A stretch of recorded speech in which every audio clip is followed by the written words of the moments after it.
আসসালামু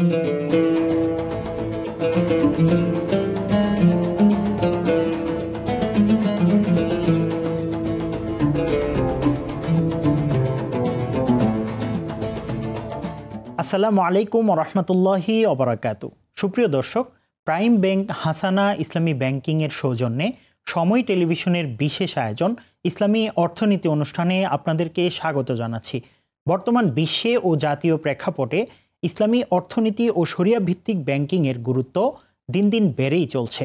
আজকের এই বিশেষ পর্বে আমরা আলোচনা করব বাংলাদেশে শরিয়া ভিত্তিক অর্থনীতির প্রভাব বিষয়ে। এই বিশেষ অনুষ্ঠানে আপনাদের সঙ্গে আছি আমি মুফতি আব্দুল্লাহ তামিম। আমাদের সঙ্গে অতিথি হিসেবে স্টুডিওতে উপস্থিত আছেন দুইজন সম্মানিত অতিথি। আইএফএ কনসালটেন্সি প্রতিষ্ঠাতা পরিচালক, জামিয়া শরিয়া মালিবাগ মাদ্রাসার সহকারী মুফতি, ইসলামী অর্থনীতি বিশেষজ্ঞ মুফতি আব্দুল্লাহ মাসুম। আসসালামু আলাইকুম রহমতুল্লাহ। এবং আমাদের স্টুডিওতে উপস্থিত আছেন ইসলামিক ব্যাংকিং প্রবিধি ও নীতি বিভাগের অতিরিক্ত পরিচালক মোহাম্মদ জাকির হোসেন। আসসালামু আলাইকুম রহমতুল্লাহ। প্রথমেই মুফতি আব্দুল্লাহ মাসুম, আপনার কাছে জানতে চাই, ইসলামী অর্থনীতির প্রসারে আলেমদের দায়িত্ব ও ভূমিকা কেমন হওয়া উচিত বলে মনে করেন? এক্ষেত্রে আমি মনে করি, যেহেতু গত মোর দেন 16 ইয়ার্স ইসলামী অর্থনীতি নিয়ে আমি কাজ করছি, পড়াশোনা করছি, আমার রিসার্চ প্ল্যাটফর্ম আমি গড়ে তুলেছি এবং বিভিন্ন ইসলামী ব্যাংকিংয়ের সাথে আমি আছি। সেই আলোকে আমি বলতে পারি যে আমাদের দেশে যারা আলেম ওলামা আছেন সম্মানিত, তারা আলহামদুলিল্লাহ তারা ইসলামী অন্যান্য বিষয়ের পাশাপাশি ইসলামের অর্থনীতি নিয়েও তারা যে কাজ করছেন না তা নয়। আমি মনে করি যে এর সাথে আরও বিভিন্ন দৃষ্টিকোণ থেকে এই কাজটিকে আরও প্রসারিত করা যায় এইভাবে যে, প্রথমত হলো আমাদের যারা মাদ্রাসা যারা পড়াশোনা করছেন, সেটা হতে পারে আলিয়া অথবা কওমি, সেই জায়গাতে ইসলামের অর্থনীতি পড়াশোনাকে আরও বেশি সুদৃঢ় করা, সিলেবাস প্রণয়নে জোরদার ভূমিকা তৈরি করা এবং পাশাপাশি জুমার খুতবা এবং বিভিন্ন ইসলামী আলোচনায় সেখানে ইসলামের অন্যান্য বিষয়ের পাশাপাশি ইসলামের অর্থনীতিকেও আলোচনায় ভালোভাবে স্থান দেয়া। তৃতীয়ত আমি যেটি মনে করি সেটি হলো যে অর্থনীতির জাতীয় যেসব ইস্যু আছে, যেমন আপনি দেখবেন যে বাজেট নিয়ে অর্থনীতির বিভিন্ন আলোচনা তৈরি হয় আমাদের দেশে, সেই সকল ক্ষেত্রেও যারা বিজ্ঞ ওলামায়ে কেরাম আছেন, যারা ইসলামের অর্থনীতি বুঝেন এবং সাধারণ অর্থনীতিরও বিভিন্ন কিছু তারা বুঝেন, তারা এই সকল ক্ষেত্রেও ইসলামের যে দিক নির্দেশনা আছে একটা দেশের বাজেট প্রণয়নে ইসলামের অর্থনীতি ভূমিকা কেমন হতে পারে, কেমন হওয়া উচিত, সেগুলো তারা জাতির সামনে তুলে ধরবেন। এইভাবে নানামুখী কার্যক্রমের মধ্য দিয়ে আমি মনে করি যে আলেম ওলামায়ে কেরাম ইসলামের অর্থনীতিকে জাতির সামনে আরও সুন্দরভাবে তুলে ধরতে পারেন। এর মধ্য দিয়ে যেটি হবে সেটি হলো যে বর্তমান পাশ্চাত্য ভাবধারায় যে অর্থনীতি আমাদের সমাজে প্রচলিত আছে, এর একটি ভালো বিকল্প এবং সাস্টেইনেবিলিটি যে আমাদের ইসলামের অর্থনীতিতে আছে সেটি মানুষের সামনে উঠে আসবে। পাশাপাশি যারা আমাদের পলিসি মেকার আছেন, যারা আসলে দেশের অর্থনীতি নিয়ে কাজ করছেন, তাদের সামনেও একটি বিকল্প ইসলামের টেকসই অর্থব্যবস্থা উঠে আসবে। এটি আলটিমেটলি জাতি হিসেবে আমাদের সবার জন্য তখন ভালো এবং উপকারী হবে ইনশাআল্লাহ। আমি জানতে চাই মোহাম্মদ জাকির হোসেন আপনার কাছে, ইসলামী ব্যাংকিং অ্যাক্ট নিয়ে অনেক দিন আলোচনা চলে আসছে এবং এখনও এটার কোনো আলোর মুখ দেখেনি। তো এই বিষয়টা আসলে অনেকে মনে করেন যে এটার কোনো প্রয়োজনই নাই। এই বিষয়টা নিয়ে আমরা একটু জানতে চাই। ইসলামী ব্যাংকিং অ্যাক্ট নিয়ে আমরা কাজ করছি, এটা অনেক দিন যাবৎ কাজ চলতেছে। আমাদের খসড়া প্রণয়নের, আপনারা জানেন আমাদের খসড়া প্রণয়ন কমপ্লিট হয়ে গেছে। আমরা অংশীদারদের মতামত নিয়েছি, মতামতগুলি কম্পাইলেশনের কাজ চলছে। বেসিক্যালি একটা আইন করতে একটু সময় লাগে, আপনি একটু সময় নিয়ে একটা আইনটা করলে আইনটা সুন্দর হয়। এবং কারণ এই আইনটা করতে হবে আগামী 20 বছর 50 বছরকে সামনে রেখে। আসলে একটা সিস্টেম রান করার জন্য জবাবদিহিতা, স্বচ্ছতা এবং আইনি কাঠামোটা অপরিহার্য। আইনি কাঠামো না থাকলে কোনো সিস্টেম যথাযথভাবে রান করে না। আমরা যেটা বলি, ইসলাম ব্যাংকিং শুধু মুসলমানের জন্য না, শুধু ধর্মবিশ্বাস নিয়ে ইসলাম ব্যাংকিং করবে না মানুষ। ইসলাম ব্যাংকিংটাই হবে ইটসেলফ, এটা একটা বিউটি থাকবে। এখানে অন্য ধর্মের লোকজন এই সিস্টেমটাকে পছন্দ করবে, তারা এই ধর্মটাকে পছন্দ না করলেও এই সিস্টেম পছন্দ করে ইসলাম ব্যাংকিংয়ে আসবে। এই জন্য আমরা আইনটাকে একটা কাঠামোর উপর এমনভাবে দাঁড়া করাতে চাই যেটা সবাইকে এই ইসলাম ব্যাংকের প্রতি আকৃষ্ট করবে এবং এখানে স্বচ্ছতা থাকবে, জবাবদিহিতা থাকবে। মুফতি আব্দুল্লাহ মাসুম, আপনার কাছে জানতে চাই যে বর্তমানে শোনা যাচ্ছে একজন আলেম 3টি ব্যাংকের বেশি শরিয়া বোর্ডে থাকতে পারবে না, এই বিষয়টি আপনি কিভাবে দেখেন? বিভিন্ন দেশে আরো আগে থেকে এই অনুশীলন আছে যে আপনার 3টার বেশি বসতে পারবেন না। এটা কেন? এটা এই জন্য যে আসলে শরিয়া বোর্ডের যে দায়িত্ব, একজন ফকি মেম্বারের কাছে দায়িত্ব অনেক বড়। একজন ফকি মেম্বার যদি আপনার একসাথে 5টা 7টা বোর্ডের উনি মেম্বারশিপ হোল্ড করেন, তাহলে আলটিমেটলি আসলে একটা শরিয়া বোর্ডের মিটিংয়ের জন্য যে প্রস্তুতি নেওয়া দরকার, ডকুমেন্টস অ্যানালাইসিস করা দরকার, এগুলো এবং তার ব্যক্তিগত অন্যান্য ব্যস্ততার পাশাপাশি এটা সম্ভব হয়ে অনেক সময় অনেক ক্ষেত্রে হয়ে ওঠে না। এই জন্য এটা খুবই যৌক্তিক যে একটা লিমিট সেট করে দেয়া যে হ্যাঁ, একজন আলেম, একজন ফকি মেম্বার তিনি একাধারে 3টি ইসলামী ব্যাংকের শরিয়া বোর্ডে থাকতে পারবেন। এতে যেটি হবে সেটি হলো তার জন্য পর্যাপ্ত সময় দেওয়ার সুযোগ তৈরি হবে। কিন্তু এর পাশাপাশি একটা চ্যালেঞ্জও এখানে তৈরি হবে বাংলাদেশ প্রেক্ষাপটে। সেটি হলো ভালো আলেমদের সংকট। বিশেষ করে যারা ইসলামী ব্যাংকিং বুঝেন, ইসলামী ব্যাংকিংয়ের শরিয়া বোর্ডে যারা প্রতিনিধিত্ব করার যোগ্যতা রাখেন, এই জায়গাতে একটা সংকট তখন তৈরি হবে। এজন্য আমি মনে করি যে এক্ষেত্রে বাংলাদেশ ব্যাংক এবং যারা আপনার বিভিন্ন ইসলামী ব্যাংক কর্মকর্তারা আছেন, স্টেক হোল্ডাররা যারা আছেন এবং আলেম ওলামা যারা আছেন, সবারই আসলে একটা যৌথ উদ্যোগ থাকা দরকার যে আমরা যেন একটা শারিয়া স্কলার পুল তৈরি করতে পারি, একটা লিস্ট যেন তৈরি করতে পারি এবং যারা জুনিয়র বাট তারা ক্যাপাসিটি আছে ইসলামিক ফাইন্যান্স ব্যাংকিং নিয়ে কথা বলার, তাদেরকে সামনে নিয়ে আসার জন্য আলাদা ফোকাস তৈরি করা। তাহলে এই জনবলের সংকটটা আশা করি থাকবে না ইনশাল্লাহ। স্যার, আপনার কাছে জানতে চাই, বর্তমানে আমরা শুনতে পাচ্ছি যে কয়েকটি দুর্বল ইসলামী ব্যাংকে মার্জ করা হয়েছে। তো আমরা জানি যে এক একটা ব্যাংকের এক একটা লয়াবিলিটি থাকে, অ্যাসেট থাকে। তো তা সত্ত্বেও এই যে মার্চের যে বিষয়টা, এটার পরে কি আসলে কোনো সমাধান হবে বলে কি আপনি মনে করেন কিনা?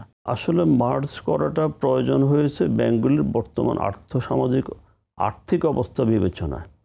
এটা আমাদের একটা দক্ষ টিম কাজ করছে এবং মার্জ করাটা প্রয়োজন, কারণ এই ব্যাংকগুলি ইন্ডিভিজুয়াল টিকে থাকা এখন প্রায় অসম্ভব। মার্জ করলে এটা অ্যাসেট লায়াবিলিটি যে প্রবলেমটা আছে, যে ভেরিয়েশনটা আছে, এটা ইন্টারন্যাশনাল বিশেষজ্ঞ টিম দিয়ে কাজ করলে এবং বাংলাদেশ ব্যাংকের তত্ত্বাবধানে কাজ করলে আশা করি এটা সলভ করা খুব কঠিন হবে না। এটা একটা নীতিগত সিদ্ধান্ত এবং এই সিদ্ধান্তের পর আশা করি যারা কাস্টমার আছে, যারা ব্যাংকের গ্রাহক আছে, তারা উপকৃত হবে, তাদের আস্থা ফিরে আসবে।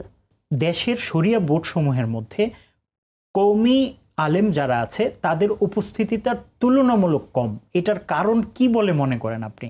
এখানে বহুমুখী কারণ আছে। প্রথমত, বাংলাদেশে ইসলামী ব্যাংকিং বিষয়ে আমাদের যারা কওমি মাদ্রাসাতে যে ছাত্ররা পড়াশোনা করছেন, যে শিক্ষার্থীরা আছেন, সেখানে ইসলামী ব্যাংকিং বা ইসলামী অর্থনীতির পড়াশোনাটা যতটুকু হচ্ছে, এটাকে আরও সমৃদ্ধ করার সুযোগ আছে, আরও অগ্রসর করার সুযোগ আছে। তো সেই অগ্রসর না হওয়াটা একটা কারণ হতে পারে যে ভবিষ্যতে তাদের যে কর্মব্যস্ততা, সেই কর্মব্যস্ততা অংশ হিসাবে ইসলামী ব্যাংকিংগুলোতে তাদের পদচারণা কিছুটা এখন পর্যন্ত কম। আরেকটা কারণ হতে পারে, সেটি হলো যে ইসলামী ব্যাংকিং বিষয়ে বহিরাগত কিছু প্রান্তিক চিন্তা দ্বারা আমাদের সমাজে, বিশেষ করে কওমি মাদ্রাসায় প্রচলিত আছে। যেমন কিছু চিন্তা এরকম আছে যে ইসলামী ব্যাংকিং আসলে ইসলামী ব্যাংকিং আদৌ হতে পারবে কিনা, একটা ব্যাংক আসলে ইসলামী হতে পারে কিনা, এই প্রশ্নটিও কিন্তু অনেকের কাছে আছে এবং এই প্রশ্নটি মূলত বহিরাগত দেশ থেকেই বাংলাদেশে এসেছে। তো এগুলো নিয়ে আরও ইনডেপথ পড়াশোনা করা, গবেষণা করা, এই জায়গায় তো কিছুটা ঘাটতি আছে। এটাও একটা কারণ হতে পারে। আমরা মনে করি যে যদি আপনি ভালোভাবে বিষয়টা উপস্থাপন করতে পারেন, গভর্নেন্সটা আপনি বুঝেন যে একটা ব্যাংকের শারিয়া কাঠামো কীভাবে কাজ করে, ইসলামী ব্যাংকিং যেমনটা আমাদের জাকির ভাই বললেন যে এটা আসলে আমাদের মুসলমানদের, শুধু মুসলমান নয়, এটা আসলে সকল ধর্মের মানুষের জন্য একটা কল্যাণকর একটা সিস্টেম। তো এটাকে আমাদের ওন করতে হবে, পড়াশোনা করতে হবে এবং সাহস রাখতে হবে, যৌক্তিক উপস্থাপন করতে হবে, তাহলে ইনশাল্লাহ আমাদের কথা তারা শুনবে, এতে কোনো সন্দেহ নেই। তো আমি আশা করি যে এখন আলহামদুলিল্লাহ আমাদের তরুণ আলেম ওলামা কেরাম যুক্ত হচ্ছেন। যদি এটা আরও বৃদ্ধি হয় তাহলে ইনশাআল্লাহ বাংলাদেশের ইসলামী ব্যাংকিংয়ের শারিয়া পরিপালনের চিত্রটা আরও বেশি আমরা অগ্রসর দেখতে পারবো ইনশাল্লাহ, আরও সমৃদ্ধ দেখতে পারবো ইনশাল্লাহ। আইবিআরপিটি থেকে সম্প্রতি ইসলামী ব্যাংকিংকে অগ্রসর করার জন্য নানা পদক্ষেপ, ইতিবাচক পদক্ষেপ গ্রহণ করা হচ্ছে। এগুলো বাস্তবায়নের ক্ষেত্রে কি ধরনের চ্যালেঞ্জের মুখে পড়তে হবে বলে মনে করেন, অথবা কি ধরনের চ্যালেঞ্জ ফেস করছেন বলে মনে করেন?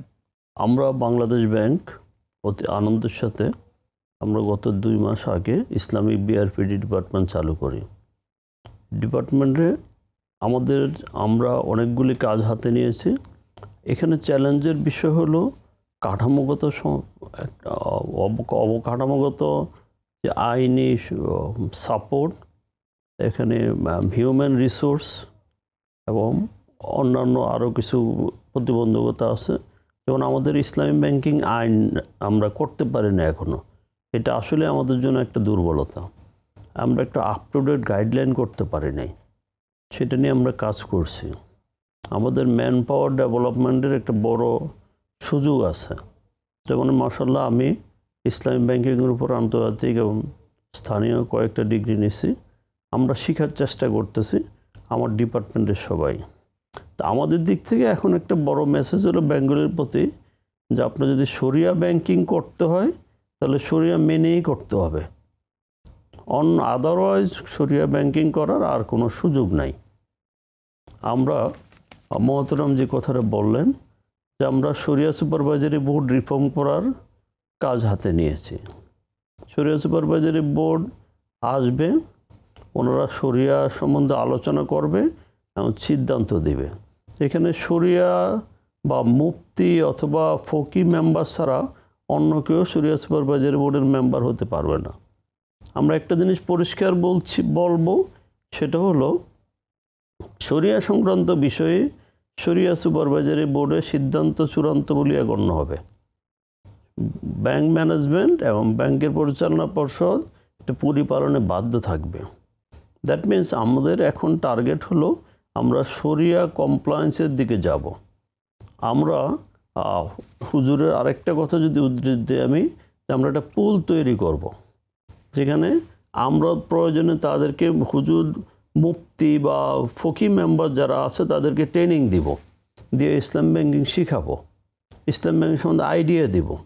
এই আইডিয়াগুলি কাজে লাগানোর আইডিয়াগুলি বিল্ড আপ হওয়ার পরে ওনাদেরকে আমরা বিভিন্ন ব্যাংকে শরিয়া সুপারভাইজারি মেম্বার হিসাবে দিব, যার ফলে সেখানে ওনারা কন্ট্রিবিউট করতে পারবে। আমাদের অবস্থান পরিষ্কার। আমরা এরপরে যেটা হয়তো করব, আমাদের চিন্তা আছে সেটা হলো শরিয়া রেটিং করব ব্যাংকগুলির। তখন অ্যাজ এ কাস্টমার আপনাকে চিন্তা করতে হবে যে কোন শরিয়া ব্যাংকে যাব, কোন ব্যাংকে ম্যাক্সিমাম শরিয়া পরিপালন হয়। আমরা শরিয়া রেটিং বা এমনভাবে করব, এটা পাবলিশড হবে। যখন একটা ব্যাংক শরিয়া রেটিংয়ে উপরের দিকে থাকবে তখন তার জন্য সব কিছু ইজি হয়ে যাবে। অন্যরা তখন প্রফিট টার্গেটের পরিবর্তে শরিয়া কমপ্লায়েন্স টার্গেটে যাবে।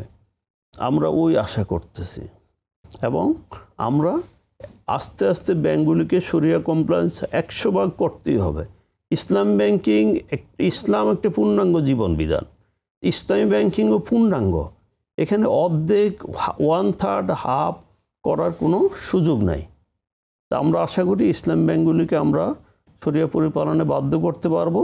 ব্যাংকগুলি আমাদের সাথে কোঅপারেট করবে এবং সেখানে মূল চ্যালেঞ্জটা হলো জনবল, দক্ষ জনবল তৈরি করার জন্য চেষ্টা করতে হবে। আশা করি ব্যাংকগুলি সেটা পারবে। জি, অনেক অনেক ধন্যবাদ। আপনি অত্যন্ত গুরুত্বপূর্ণ কয়েকটি পয়েন্ট আমাদের কাছে উপস্থাপন করেছেন। শায়েখ, আপনার কাছে জানতে চাই, স্যার যেভাবে পোলের কথাটা বলেছে এবং প্রশিক্ষণের যে বিষয়টা সামনে এনেছে, এটা আসলে কিভাবে দেখছেন আপনি? জি, এটা বিভিন্ন দেশে আছে। পাকিস্তানেও আমরা দেখেছি যে সেখানে আপনার স্টেট ব্যাংক অফ পাকিস্তান থেকে, কেন্দ্রীয় ব্যাংক যেটা পাকিস্তানের, সেখান থেকে আপনার বিভিন্ন ট্রেনিংয়ের ব্যবস্থা করা হয়। মালয়েশিয়ায় তো আছে এটা, যে যারা শরিয়া বোর্ডে কাজ করছেন তাদের জন্য বিশেষায়িত ইসলামী ব্যাংকিং ট্রেনিংয়ের ব্যবস্থা করা হয়। তো বাংলাদেশ ব্যাংক যদি সেই ধরনের উদ্যোগ নেয়, যে যারা আলেম ওলামা আছেন তারা তো আসলে মেজর পড়াশোনা হলো শরিয়া নিয়ে, তো ইসলামী ব্যাংকিংয়ের উপর, ব্যাংকিং যেসব খুঁটিনাটি বিষয় আছে সেগুলোর উপর যদি কিছু ট্রেনিংয়ের ব্যবস্থা থাকে, সেটি অবশ্যই ভালো হবে এবং এর মাধ্যমে আসলে ওই আলেমদের যোগ্যতা, তাদের কন্ট্রিবিউশন করার যে যোগ্যতা বা সুযোগ, সেটা আরও অবারিত হবে, প্রসারিত হবে ইনশাল্লাহ। জি, অনেক অনেক ধন্যবাদ মোহতারাম দয়, আপনাদের অনেক শুকরিয়া জ্ঞাপন করছি সময় টেলিভিশনকে সময় দেওয়ার জন্য। সুপ্রিয় দর্শক, এতক্ষণ পর্যন্ত আপনারা দেখছিলেন প্রাইম ব্যাংক হাসানা ইসলামী ব্যাংকিংয়ের সৌজন্যে সময় টেলিভিশনের বিশেষ আয়োজন ইসলামী অর্থনীতি অনুষ্ঠান। প্রতি শুক্রবার সকালে এই অনুষ্ঠানটি দেখার আমন্ত্রণ জানিয়ে আজকের মতো বিদায় নিচ্ছি। সবাই ভালো থাকবেন, সুস্থ থাকবেন, সঙ্গেই থাকবেন সময়ের। আসসালামু আলাইকুম ওয়া রাহমাতুল্লাহি ওয়া বারাকাতুহু।